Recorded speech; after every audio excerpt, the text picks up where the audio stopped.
तेरी कृपा, तेरी कृपा। कुछ अच्छा कर्म करते चलो, अपनी जिंदगी में कुछ अच्छा करिए, अच्छा।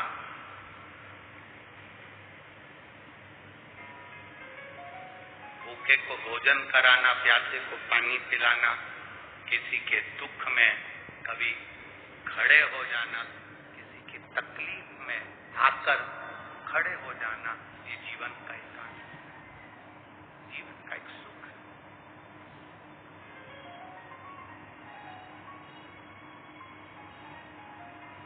शिव कथा कह रहे, बाबा देवादिदेव महादेव का चरित्र कह रहा। गौ माता, जैसे जैसे कलयुग बढ़ेगा, तू जो झूठ बोली है तो तुझे झूठन खाने दो।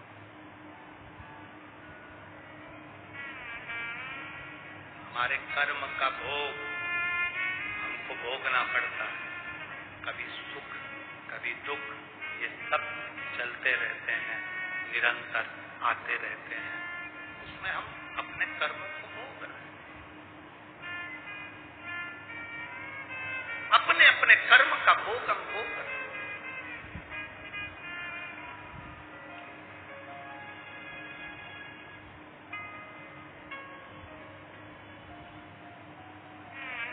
महाराज, समय आया शिव कथा कर। बाबा देवादिदेव महादेव पार्वती जी को लेकर वापिस कैलाश पर पहुंचे। पार्वती जी का सिर मन करा, बाबा से विनती करी, मेरा मन है मेरे नाना के घर में, पितृलोक में, मुझे अपने नाना से मिलने के लिए, पितरों से मिलने के लिए। आज पहले एक बार माता पार्वती पितृलोक गई थी तो अपनी मां मेनावती के साथ गई थी, और आज माता पार्वती पितृलोक जा रही है तो अपने पति भगवान शिव जी के साथ जा रही है। मेरे नाना के घर में चलिए, पितृलोक चलिए। शिव जी कहते हैं, पार्वती हम और पितृलोक? हाँ, आप मेरे साथ पितृलोक चलिए। शिव जी कहते हैं, मैं पितृलोक जाऊं? हाँ।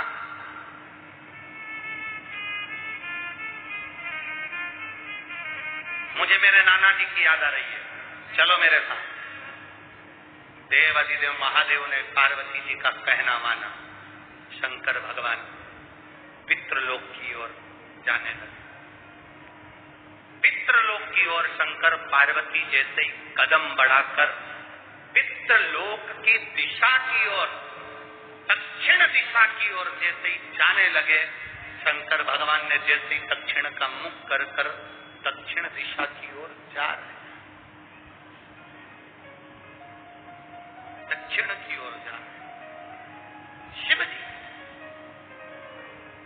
जब दक्षिण दिशा की ओर जाने लगे, सारे की सारे पितर, सारे की सारे 33 कोटि देवता, सब 33 कोटि देवता, पितर, वासु, आहुत, जितने जितने देव होते हैं संसार के सारे देवता शिव जी की ओर आने लगे, शंकर भगवान की ओर आने लगे। सब शिव जी की ओर आते हुए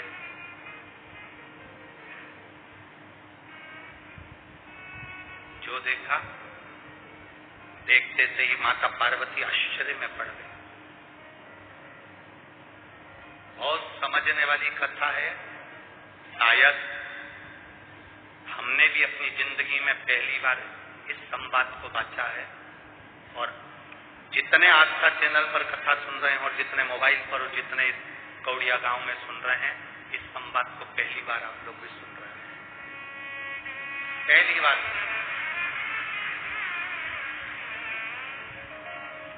हमने भी अपने जीवन में पहली बार इस संवाद को बांट रहे हैं। इस संवाद को पितृलोक के देवता पार्वती जी शिव जी से कहती हैं, हमारे नाना के घर चलिए। शंकर भगवान जा रहे हैं, कुछ कदम चले हैं भगवान दक्षिण की ओर, और पितृलोक के देवता, आहूत लोक के देवता, वासुक लोक के देवता, 33 कोटि देवता सब ऊपर से नीचे कैलाश धाम के लिए आने लगे। सब की सब वापिस आते हुए जब पार्वती जी को दिखे तो पार्वती जी ने भोलेनाथ जी से पूछा, प्रभु अपन तो अपने नाना के घर जा रहे थे, हम तो नाना के घर जा रहे थे, और ये सारे के सारे नाना नानी और सारा खानदान और सारे देवता ये अपनी ओर आ रहे, सबके सब बहते चले आ रहे, अपन जा रहे दक्षिण में, ये जा रहे जम के बोलो उत्तर में। आप दक्षिण में जा रहे हो और वो सामने कोई व्यक्ति आ रहा है तो किधर की साइड आए? उत्तर। अपन जा रहे दक्षिण में, ये सब आ रहे उत्तर में। शिव जी कहते हैं पार्वती, इसका उत्तर तो मैं नहीं दे सकता कि अपन तेरे नाना के घर जा रहे हैं और ये सबकी सब 33 कोटि देवता, पितर देवता, गरुण वरुण सारे देवता ये सब अपनी ओर आ रहे हैं, तो इसका उत्तर मैं नहीं दे सकता। इसका उत्तर यही देंगे, सारे देवता आ गए,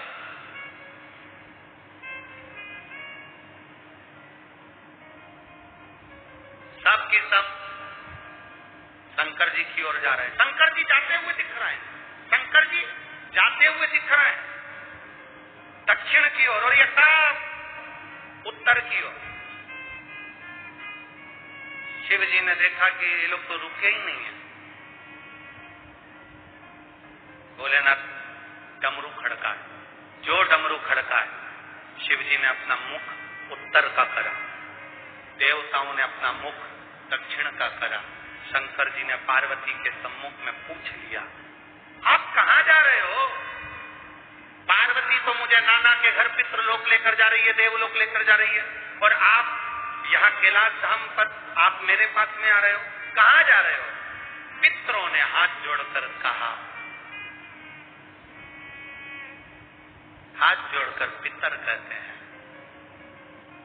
हमारा भोले बाबा, हमारा दामाद, हमारी बेटी हमारे घर आए, या हमारा शंकर हमारे पास में आए, ये ठीक नहीं। हम हमारे भोलेनाथ के पास जाएं, इससे बढ़कर कोई सौभाग्य नहीं है, इससे बढ़कर कोई सौभाग्य नहीं है। बाबा पितरों ने हाथ जोड़कर शंकर भगवान से विनती करी, है भोले बाबा बस इतनी कृपा करो, संसार में रहने वाले मनुष्य श्राद्ध पक्ष में केवल 16 दिन हमको जल देते हैं। कितने दिन देते हैं? 16। धूप 16 दिन देते हैं, ब्राह्मण भोज 16 दिन कराते हैं, गौ भोज 16 दिन कराते हैं, कौवे को भोजन 16 दिन देते हैं, कुत्ते को भोजन 16 दिन देते हैं। हमारे ये पितृलोक के देवता कह रहे हैं कि मृत्यु लोक में रहने वाले हमारे परिवार के लोग हमको केवल 16 दिन भाग देते हैं, बाकी के समय हम सब भूखे प्यासे रहते हैं। आप कृपा करो भोलेनाथ जी, आप करुणा करो। पार्वती जी ने देखा मेरे नाना जी आपसे विनती कर रहे हैं, नाना बोलो क्या चाहते हो? पितृलोक से पितरों ने और देवताओं ने कहा, भोलेनाथ आज हमें वर दे दीजिए, आपके ऊपर जब जल चढ़ेगा उसका एक अंश पितरों को, देवताओं को, सबको प्राप्त होगा। शिव जी ने कहा हम वर तो दे देंगे पर मना नहीं, वर देने में मना नहीं है, हम तुम्हें वर दे देंगे कि हमारे ऊपर चढ़ा हुआ जल पितरों को भी मिलेगा, देवताओं को भी मिलेगा, देवियों को भी मिलेगा, पर हम आपसे एक वर चाहते हैं। शंकर जी ने जैसे ही का वर चाहते हैं तो पितर बोले कौन सा वर? शंकर भगवान कहते हैं हम आपसे केवल इतना चाहते हैं, अगर कोई हमारे मंदिर में आकर शिवलिंग पर जल चढ़ाएगा उसका एक भाग तुम्हारे खाते में जाएगा, पर आशीर्वाद आपको देना पड़ेगा कि उसके घर में कभी पितृदोष नहीं होगा। उसके घर में कभी पितृदोष नहीं होगा, कभी आहु दोष, कभी वास्तु दोष नहीं होगा, कभी उसके दरवाजे पर काल सर्प दोष नहीं होगा, कभी उसके दरवाजे पर दुख नहीं आएगा।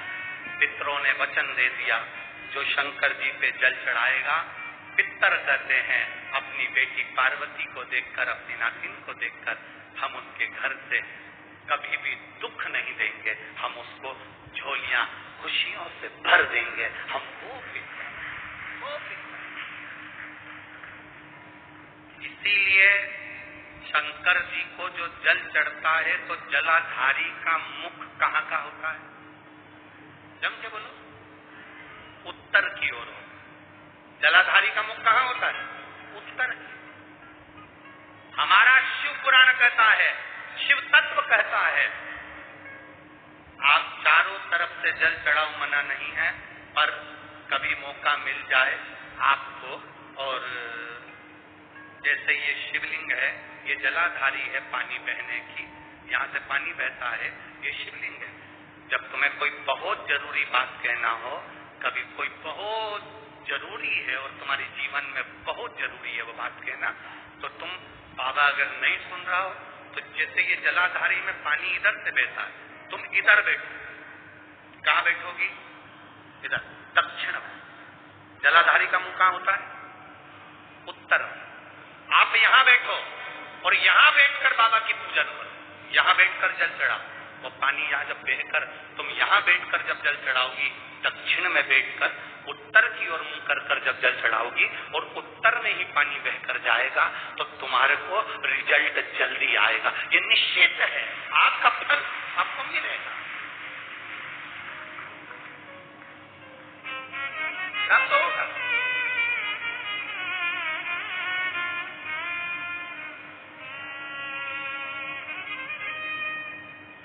दक्षिण में तुम बैठो, उत्तर की ओर उसका मुंह, आपका मुंह समर्पण, शिव तत्व देने वाला, इसलिए बाबा का जो मुख होता है वो कहां पर होता है? उत्तर की ओर जलाधारी बाबा की, उत्तर की। बैठ गए, प्रणाम करा, नमन करा। कल अमावस्या है, श्राद्ध पक्ष की अमावस्या के दिन अपने नजदीक में तालाब, बावड़ी, कुआं, नदी जो भी हो, वहां पर जाकर दक्षिण की ओर देखकर एक दिया घी का जरूर लगाना, अपने पूर्वजों को विदा करना, घाट पर झोली पसार कर प्रणाम करना कि मेरे पितर मेरे घर में संपदा दें, वंश वृद्धि करें, लक्ष्मी दें।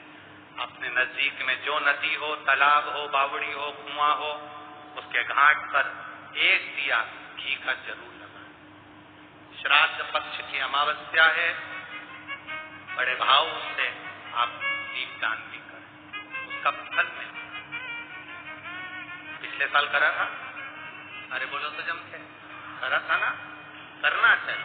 उसका फल क्या होता है ये समय पर मालूम पड़ता है। जब दुख की घड़ी आती है, तकलीफ की घड़ी आती है, तो हमारे पितर हमारे लिए खड़े।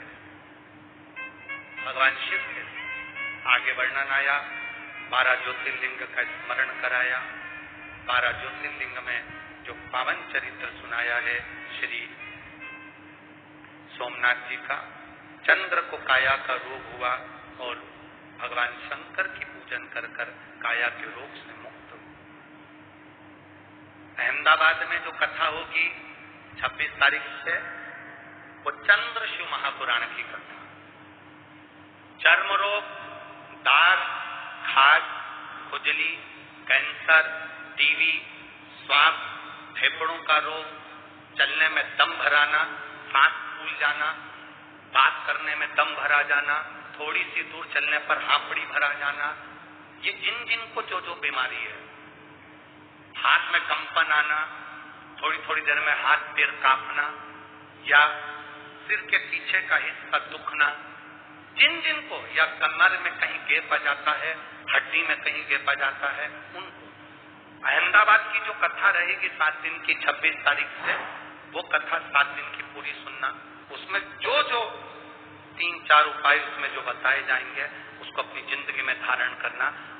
5 दिन या 7 दिन की कथा आप लोग अगर सुन लेते हैं और उस कथा का एक आनंद आप लोग कर लेते हैं तो कथा के चलते में तुम्हारे हाथ के कंपन धीरे धीरे बंद हो जाएंगे, ये निश्चित है। शिव महापुराण की कथा में होगा। उस कथा का नाम है चंद्र शिव महापुराण की कथा। उसको सुनना, अपने जीवन में उतार। सोमेश्वर भगवान का नाम पड़ गया। अगला वर्णन आया है मल्लिकार्जुन का। भगवान षडानंद कार्तिकेय को मनाने के लिए माता पार्वती जी शिव जी गए, मल्लिकार्जुन के रूप में विराजमान हुए। फिर वर्णन आया है महाकाल का, दूषण नाम के राक्षस का संहार किया भगवान ने, और भगवान काल अधिपति बनकर विराजमान हुए महाकालेश्वर। ओंकारेश्वर विंध्य नामक पर्वत में तप कर भगवान शिव को पाया। अगला वर्णन आया है श्री केदारेश्वर। नर नारायण ने तप कर भगवान को पाया। भीमाशंकर, कुंभकर्ण के पुत्र भीम का भगवान ने संहार किया तो भीमाशंकर। अगला वर्णन आया है काशी विश्वनाथ। मनु शत्रुपा ने तप कर भगवान शिव को प्राप्त किया। त्र्यंबकेश्वर, गौतम बाबा पर गौ हत्या का दोष लगा, उस दोष से मुक्ति पाई। त्र्यंबकेश्वर के रूप में शिव जी विराजमान। वैद्यनाथ, आपको कथा में कहा था रावण शिव जी को ले जा रहा था, लघुशंका लगने पर भूमि पर रखा, भगवान उठे नहीं, वैद्यनाथ के रूप में विराजमान हुए। नागेश्वरम, दारुक नाम के राक्षस का भगवान ने संहार किया और बाबा आनंद के साथ में विराजमान हुए। रामेश्वरम, भगवान राम जी ने सेतु बांधने से पहले भगवान शिव की आराधना करी, रामेश्वरम के रूप में विराजमान हुए। अगला वर्णन है कृष्णेश्वर।